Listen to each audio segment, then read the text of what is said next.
The San Francisco 49ers, led by head coach Jack Christensen, invade D.C. Stadium for a crucial game with the Washington Redskins.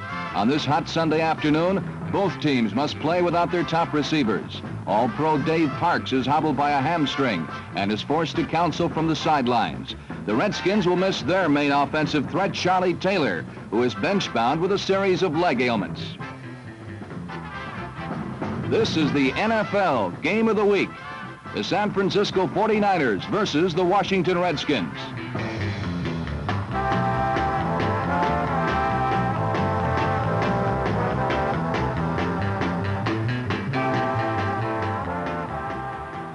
On the first offensive play of the day, quarterback Sonny Jurgensen fires a bomb to flanker Bobby Mitchell, whose only enemy on the play is the sideline.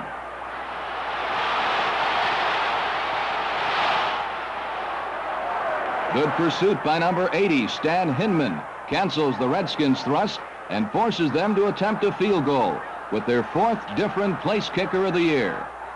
Gene Mingo's kick is wide as the three-pointer continues to be a fictional part of the Redskin attack. Later, the Redskins regain possession as 49er safety Alvin Randolph steels himself for combat. Bobby Mitchell, the 32-year-old veteran, still retains the flashy moves that have made him a danger to defenses for a decade. The Redskin ground game, or small back attack, is led by A.D. Whitfield and number 20, Jerry Allen, a seldom-used setback. Once again, the erratic Redskin attack fizzles as Goose Gonsolin breaks up Jurgensen's pass to tight end Jerry Smith, and Washington is forced to punt.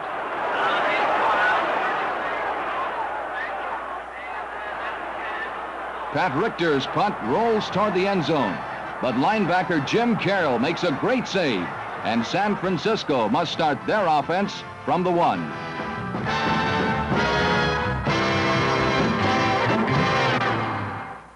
Power running Ken Willard moves the 49ers out of danger with a 5-yard burst. On a play-action pass, quarterback John Brody fools everyone but number 47, Jim Shorter, who almost makes the interception. On a simple square out, Bob Windsor beats Brig Owens for the first down at the San Francisco 25. The 49ers show why they disguise and affect the screenplay better than any other team in football, as Brody connects with John David Crow. The screenplay, like all others, relies on good blocking. Number 76, tackle Len Rohde, shows why and how to Carl Kammerer.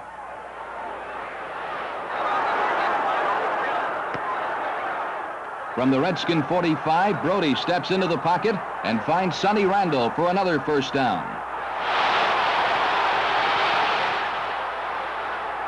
Number 42, Swift Doug Cunningham, is a dramatic counterpoint to the 49er fleet of huge running backs.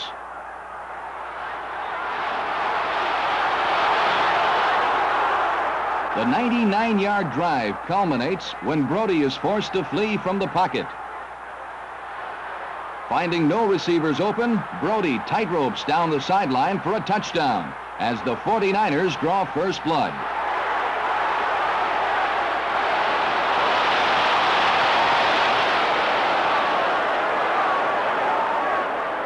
On that touchdown, a key block was supplied by number 40, Ken Willard, who knifed down Brody's last obstacle to 6 points.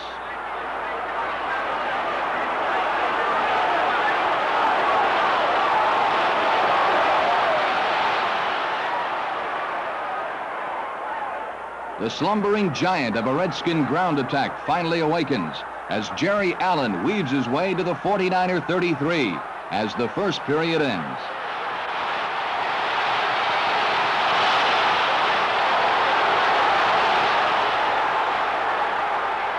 Rookie Bob Windsor offers vocal encouragement to the 49er defense as the Redskins face an important 3rd and 3 situation. Jurgensen goes to Bobby Mitchell, but a last-second deflection by Kermit Alexander saves the 49ers.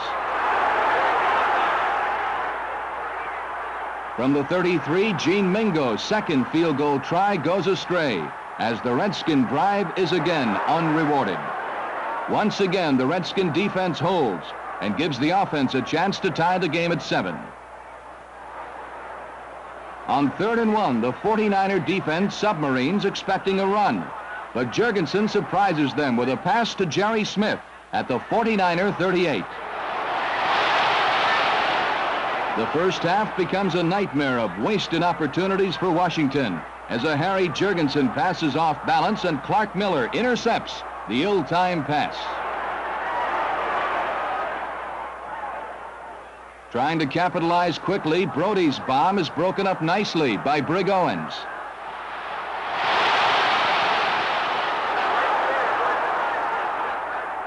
Split end Sonny Randall again proves unsolvable for Washington on even the simplest pattern.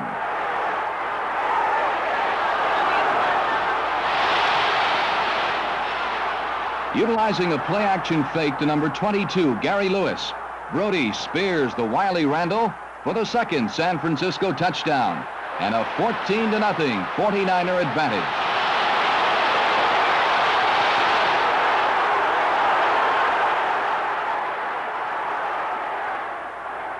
Displaying elusive moves once past the scrimmage line, Jerry Allen has instilled life into the Redskins' non-existent ground game. On a draw, A.D. Whitfield slithers 7 yards for a first down.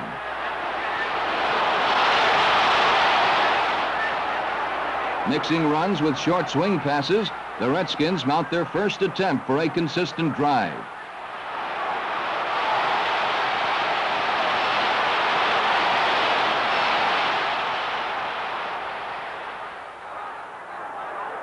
Built low to the ground, A.D. Whitfield's crab-like stride carries Washington to the 49ers 16. Jurgensen must throw into a 49ers secondary that has proved porous in certain situations. Mitchell runs a quick post, but Jim Johnson batters both Mitchell and the ball senseless.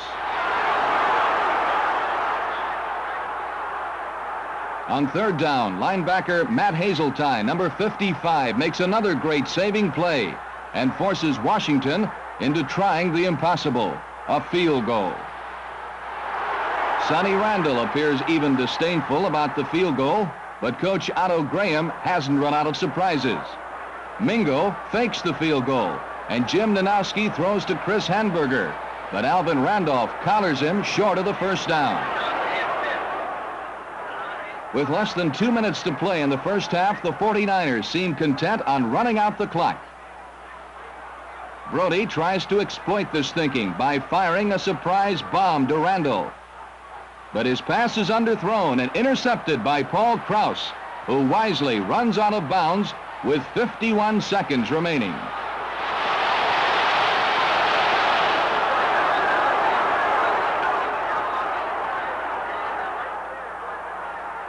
With Mitchell receiving double coverage, Jurgensen continues to connect with Whitfield for big first downs. When Mitchell finally breaks free, Jurgensen spears him at the 49er 30-yard line.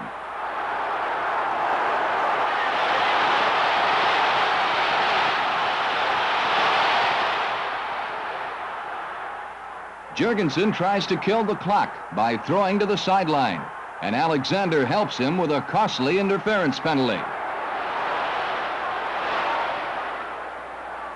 Non-combatant Dave Parks has to vent his aggression somehow, and the officials bear the brunt of it.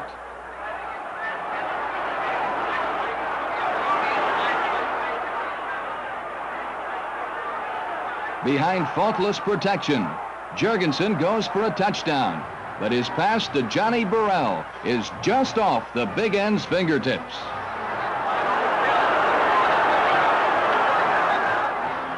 Jurgensen tries for good position for a field goal attempt as he hooks up with Jerry Smith with only 4 seconds left in the half.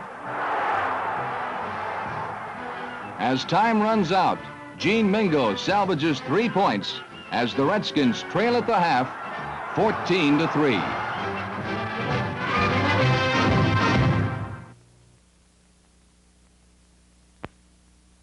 For Washington, the first half was a dismal tale of missed opportunities. Given the ball time and time again by a staunch defense, they could not deliver in the clutch. The second half was less than a half-minute old when number 26, Paul Krause, went for the ball carrier, and number 47, Jim Shorter, went for the ball. Number 63, Ed Brenting's alert recovery put the Redskins on the 49ers' 26, with an early chance to lessen their halftime deficit. The right side pulled, and number 25, A.D. Whitfield, churned left for 6 yards to the 20. With second and short yardage, Jurgensen found tight end Jerry Smith at the 5.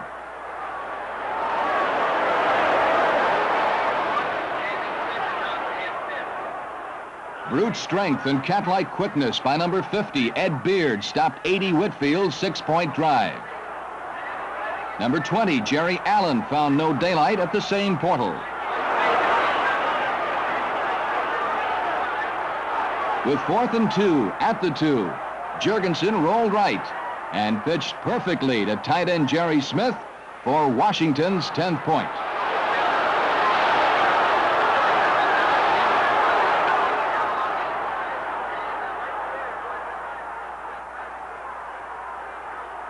Fumbleitis spread in the 49er camp.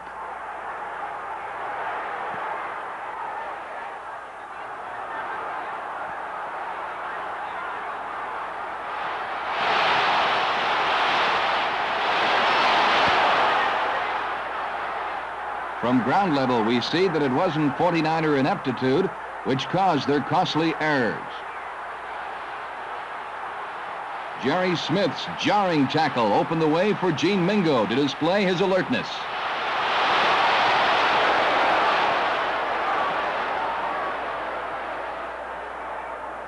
Jurgensen wasted little time capitalizing.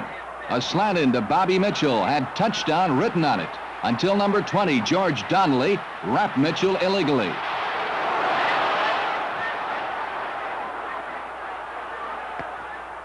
From the 7-yard line, Jerry Allen followed his pulling guards into the end zone, and the Redskins had their first lead of the day.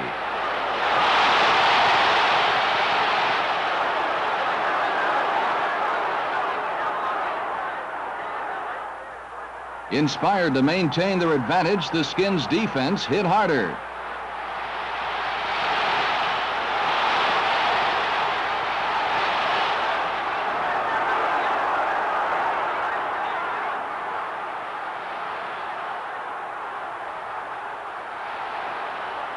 Confused by the heavy traffic and bounding ball, number 46, Ricky Harris, was unable to field Spurrier's punt.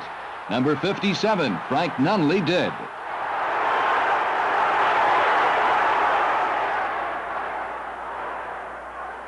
Harris and his fellow pass defenders tightened up, and the Redskin rush got to Brody.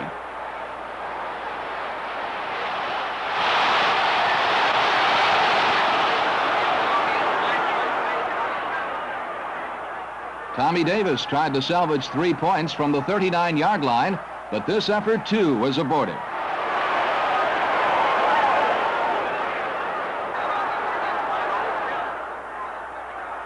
The fumbling epidemic spread. Jerry Allen, having his finest day, was plagued next. Ed Beard recovered.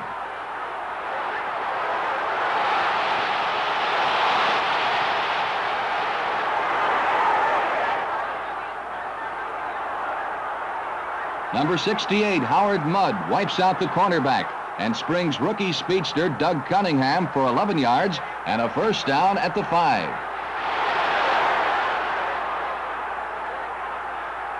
Ken Willard's first effort to score was neutralized at the line of scrimmage.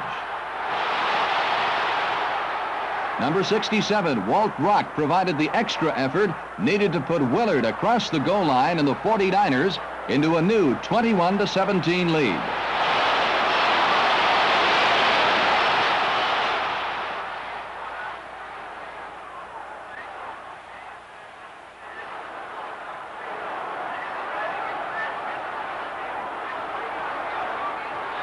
Ricky Harris is a determined young man.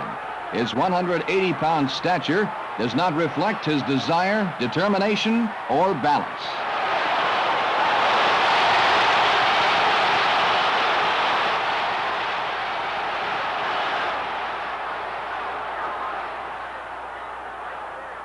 In a perfect protective cup, Jurgensen sets up and fires a strike to Jerry Smith.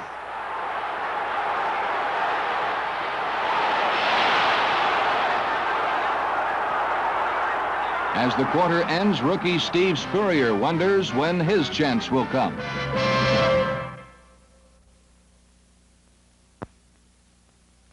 Given time to select his receiver, Jurgensen usually can connect. Only great defensive plays, such as this one by Kermit Alexander, thwart his efforts. Jurgensen's whiplash arm is rarely shut out. He comes right back to Alexander and combines with Smith to sting him for 11 yards.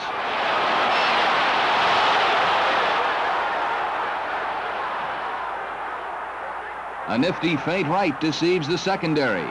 Jerry Allen is left unattended, and Jurgensen's floater is on target.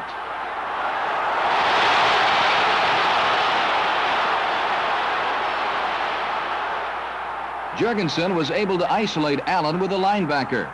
The deceptive fake, intelligent call and over-the-shoulder catch added up to the Redskins' 3-point lead at 24-21.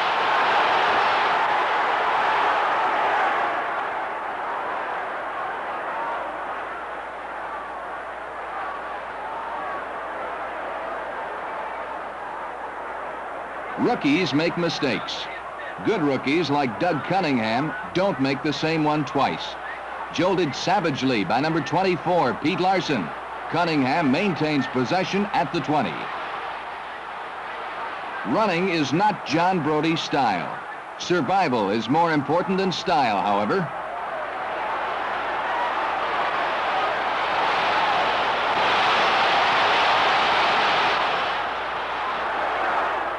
The ground game is handled by the 49ers' big back offense. Number 44, John David Crow, and number 40, Ken Willard, grind out the tough yards and render any defense more vulnerable to the pass. On this play, Brody's perceptiveness and experience enables him to isolate Doug Cunningham on a linebacker.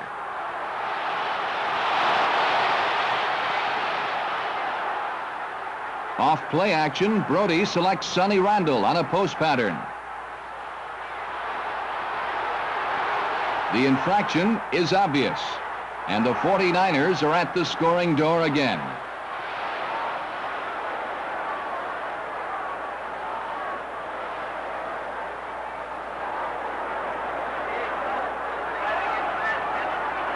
At the 6-inch line, the sure hands of center Bruce Bosley flex in preparation.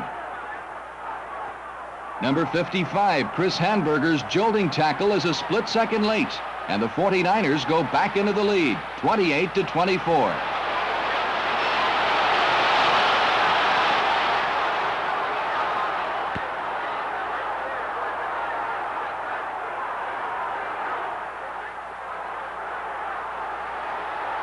The flying wedge was outlawed years ago. The Redskins have their own version, but rookie Dave Hedema penetrates the blockers to nail Ricky Harris at the 27.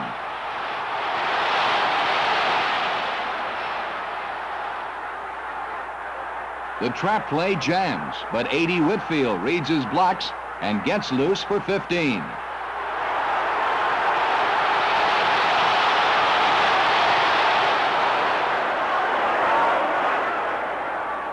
From the sideline, we can see that Whitfield's ability to start quickly and run intelligently serves him well.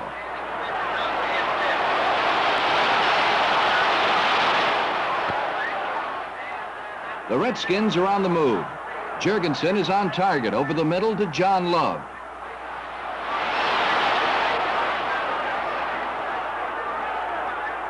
Great interior blocking springs Jerry Allen for 5 more.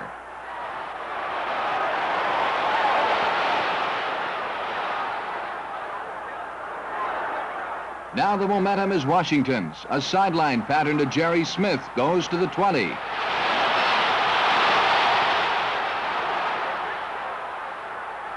Seemingly stopped at the scrimmage line, 80 Whitfield sneaks through for precious yards.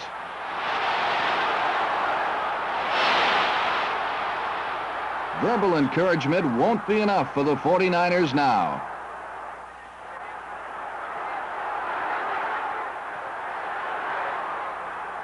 Under a heavy rush, Jurgensen coolly sets and fires to Jerry Smith.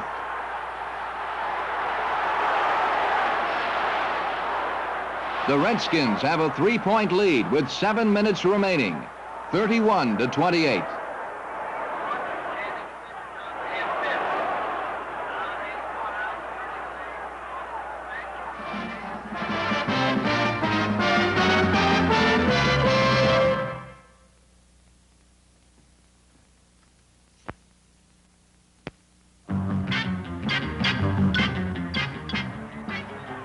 It's been 6 weeks since Washington has won a football game.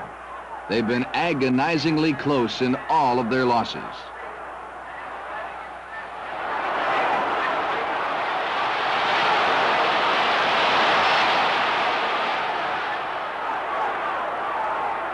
As Ken Willard easily pounds for 12 yards, Redskin rooters sense another letdown.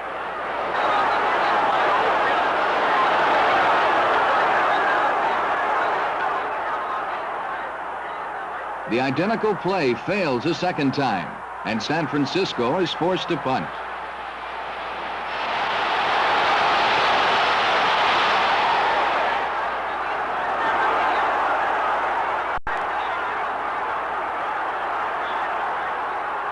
With no place to run and no place to hide, Ricky Harris is dropped at his own 35.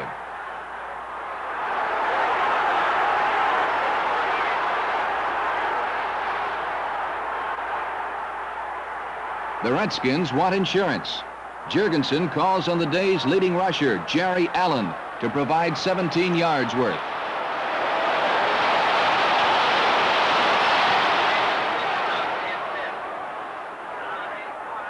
With 2 minutes remaining, Coach Jack Christensen surveys his defense and knows they must assert themselves.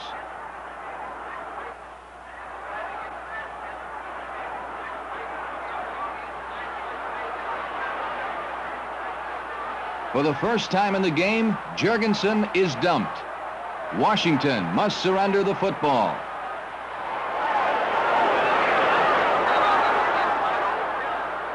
Now it's beat the clock and pressure. Error on Ken Willard.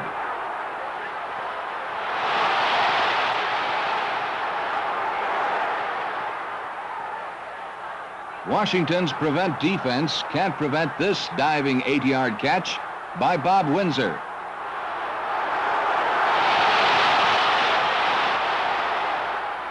It's time to score.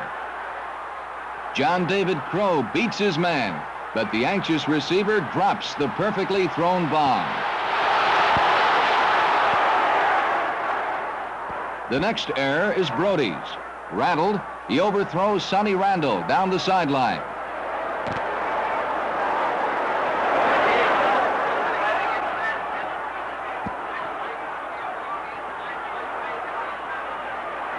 Third and 10, and Dick Witcher is speared on a rollout for 8 yards.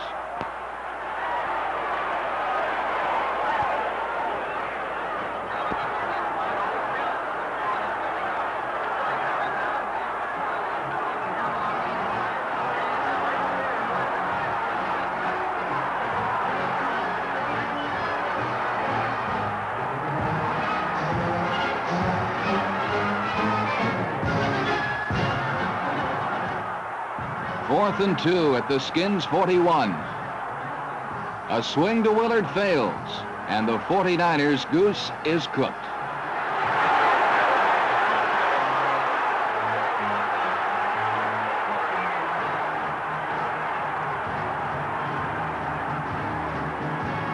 The Redskins' third win all but eliminates San Francisco as contenders in the tough Coastal Division, as they lose their fourth against 5 wins.